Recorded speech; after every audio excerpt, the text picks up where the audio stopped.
सर्दियों की रात थी। राज अपनी पत्नी नूतन और बेटी श्रेया के साथ एक होटल में था। आज उनका वहां आखिरी दिन था। उन्होंने सोचा कि रात गुजारकर सुबह निकल जाएंगे, लेकिन होटल ने उन्हें उसी वक्त चेकआउट करने के लिए कह दिया, तो उन्हें मजबूरन रात में ही वहां से निकलना पड़ा। इन होटल वालों के अंदर जरा भी इंसानियत नहीं है। अगर रात गुजार लेने देंगे तो क्या हो जाएगा। चलिए कोई बात नहीं, आगे चलते हैं, कहीं ना कहीं रुकने की जगह मिल ही जाएगी। हम लोग कहाँ जाएंगे पापा? चलो कार में बैठो, देखते हैं। वो लोग एक छोटे शहर में थे। वहां से निकलकर उन्हें कोई भी होटल नहीं मिला। चलते चलते वो लोग शहर से बाहर आ गए और हाईवे पर चलने लगे। तभी अचानक राज ने महसूस किया कि रास्ते में एक भी बंदा या गाड़ी नजर नहीं आ रही है। उसे ये बात बड़ी अजीब लगी। तभी अचानक पीछे से एक बड़ा सा ट्रक हॉर्न बजाता हुआ आया, जिससे तीनों लोग झिझक गए और राज के हाथों से स्टीयरिंग अचानक घूम गया और कार ट्रक से टकराते टकराते बची। हे भगवान, ये क्या था? मेरी तो जान ही निकल गई। जल्दी कोई रुकने की जगह ढूंढो। थोड़ी दूर चलने के बाद उन्हें दूर को एक लाइट जलती दिखी। अरे वो देखो, वहाँ लाइट जल रही है, चलो वहीं चलते हैं। ये तो कोई गांव लग रहा है। राज ने कार कच्चे रास्ते पर मोड़ी और वो उस जगह पर पहुंचे। वहाँ एक महल जैसा दिखने वाला भवन था। उसके ऊपर बड़े अक्षरों में लिखा था, शनिवार वाड़ा। ये जगह कितनी सुंदर है, यहीं रुकते हैं ना। ये किसका घर है पापा? ये तो अंदर जाकर ही पता चलेगा बेटा। वो लोग महल के अंदर गए, पर वहाँ कोई भी नहीं था। बड़ी अजीब बात है, इतने बड़े महल में कोई है ही नहीं। अरे तो हमें क्या मतलब, हमें तो बस रात गुजारनी है। एक कमरा देखकर वो लोग सोने चले गए, लेकिन रात में अचानक उन्हें किसी की फुसफुसाने की आवाज सुनाई दी। राज, नूतन, राज, नूतन। राज, कोई हमारा नाम ले रहा है। अरे ये तुम्हारा वहम है, सो जाओ। नहीं, सच में, सुनो। अब राज भी उठ गया। दोनों को हल्की हल्की आवाजें सुनाई दी। फिर अचानक सब शांत हो गया। हाँ, मुझे भी लगा था कोई हमारा नाम ले रहा है, लेकिन ये नींद और थकावट की वजह से हो रहा था। यहाँ कोई है ही नहीं जो हमारा नाम ले, और अगर होता भी है तो उसे हमारा नाम कहाँ से पता चलेगा। इसलिए चुपचाप सो जाओ और मुझे भी सोने दो। रात भर उन्हें कुछ न कुछ अजीब लगता रहा और वो बस किसी तरह से रात काट पाए। लेकिन जब सुबह हुई तो उन्हें असली शौक लगा। भव्य महल अब एक खंडर में बदल चुका था। ये क्या हो गया? पापा, ये महल इतना गंदा कैसे हो गया? भगवान के लिए जल्दी बाहर निकलो यहाँ से। वो लोग डर से थरथराते हुए बाहर निकले। रास्ते में गांव वालों से उनकी मुलाकात हुई। राज ने उन्हें पूरी बात बताई। अरे, आप लोग बच कैसे गए? ये शनिवार वाड़ा है, एक भूतिया खंडहर। यहाँ कोई नहीं जाता, और जो जाता है वो जिंदा वापस नहीं लौटता। ये सुनकर राज, नूतन और श्रेया का खून जम गया। भगवान का बहुत बहुत शुक्र है जो हम बच गए। अब हमारी आगे जाने की हिम्मत नहीं हो रही। क्या हम इस गांव में रुक सकते हैं एक दिन के लिए? हाँ हाँ, क्यों नहीं, आप हमारे घर रुक सकते हैं। क्यों गंगा? हाँ हाँ बिल्कुल, आप लोग हमारे गांव के मेहमान हैं। आइए चलिए, अपनी कार हमारे घर की तरफ ले आइए। बहुत बहुत शुक्रिया आपका। मोहन और गंगा राज, नूतन और श्रेया को अपने घर ले आए। आप जितना चाहे यहाँ रुक सकते हैं, जब थोड़ा ठीक लगे तब चले जाना। तुम्हारा बहुत बहुत शुक्रिया बहन। हमें कल रात से इतना डर लग रहा है ना कि हम बता नहीं सकते। आप लोग फरिश्ता बनकर हमारी जिंदगी में आए हैं। अरे ऐसा न कहिए, ये तो हमारा फर्ज है। वो लोग आराम से बैठ गए। दिन भर तो सब कुछ नॉर्मल रहा। राज, नूतन और श्रेया ने मोहन और गंगा के साथ खाना खाया और गांव की बातें सुनी। लेकिन जैसे ही रात हुई, माहौल में एक बार फिर बेचैनी फैलने लगी। राज, मुझे अब भी अजीब सा लग रहा है। यहाँ भी कुछ सही नहीं लग रहा। घबराओ मत, हम सुबह यहाँ से निकल जाएंगे। आज तो बस वो सब देखकर मेरा दिल घबरा गया, वरना आज ही निकल जाते।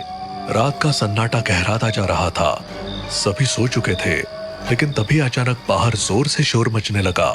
राज, ये शोर कैसा है? लगता है कुछ हुआ है, चलो बाहर चलते हैं। मोहन, गंगा, राज और नूतन जल्दी से बाहर निकले। बाहर गांव के अन्य लोग भी इकट्ठा हो चुके थे। सबकी निगाहें शनिवार वाड़ा की तरफ थी। पता चला कि वहां एक लड़के की लाश मिली है। ये क्या हो गया? इतने सालों बाद फिर से मौत। वो लड़का आखिर वहाँ गया ही क्यों? गांव में अफरा तफरी मच गई। लोग डर के मारे एक दूसरे से चिपके हुए थे। क्या होगा। हमने तो शनिवार वाड़ा को भुला दिया था, लेकिन लगता है वो सब दोबारा चालू होने वाला है। बहुत पहले वहाँ ऐसी घटनाएं होती थी, तभी हमने वहाँ जाना छोड़ दिया। लेकिन पता नहीं इस लड़के ने वहाँ जाने की हिम्मत क्यों की। राज, मुझे बहुत डर लग रहा है। हमें अभी यहाँ से निकल जाना चाहिए। इस वक्त कहीं जाना सुरक्षित नहीं है, सुबह निकलेंगे। हाँ, अभी फटाफट घर चलिए, श्रेया अकेली है। हाँ, आप सब घर जाइए, बाहर घूमने में खतरा है।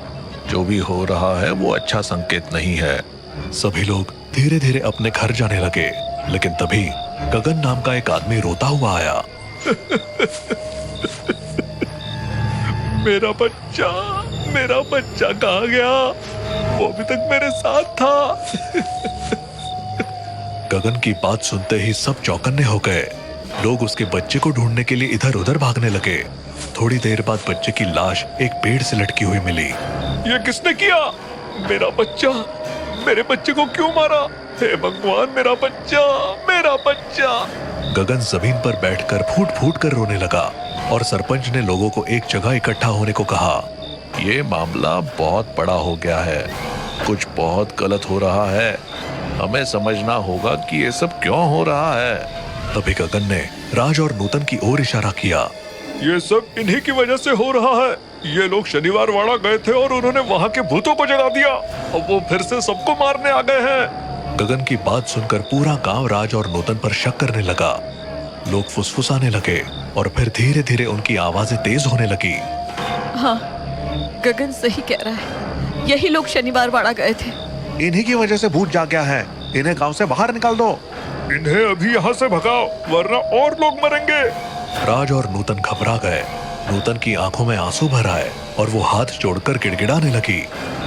हमें माफ कर दो, हमें मत भगाओ, हम खुद ही डर के मारे मर रहे हैं। हम पर शक मत करो, हम सच में नहीं जानते कि ये सब कैसे हो रहा है।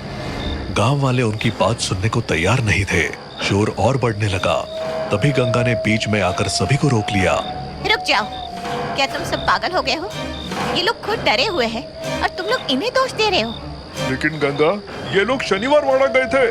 अगर गए भी तो क्या ये जानबूझकर किसी को जगाने गए थे? शांति से सोचो कि अब क्या करना है।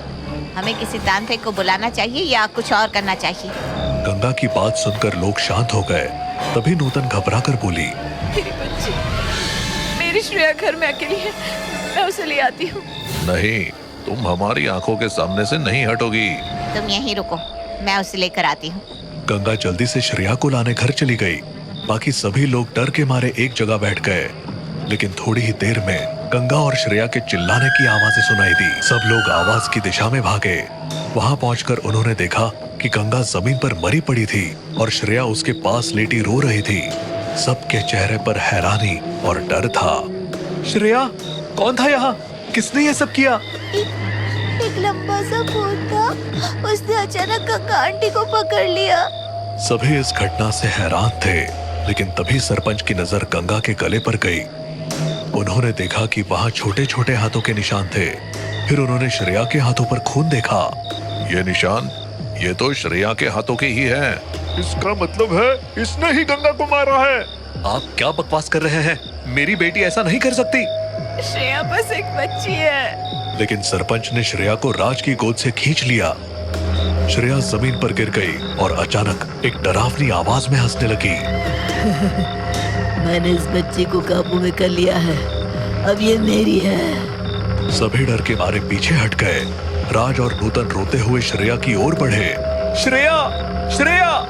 मेरी बच्ची को छोड़ दो। लेकिन श्रेया, जो अब किसी भूत के कब्जे में थी, उसने उन्हें एक झटके में दूर फेंक दिया। भागो, ये भूत हम सबको मार डालेगा। तभी श्रेया का शरीर हवा में झूलने लगा और अगले ही पल वो गायब हो गई और फिर चारों तरफ दिखने लगी। गांव के लोग डर के मारे बीच के चौराहे पर इकट्ठे हो गए थे। लेकिन श्रेया, या कहे उस भूत के हाथों से तीर निकलने लगे और उसने सबको एक झटके में मार दिया। कुछ ही मिनटों में पूरा गांव वीरान हो गया। सिर्फ उसकी डरावनी हंसी गूंज रही थी। अब ये पूरा गांव मेरा है, पूरा गांव।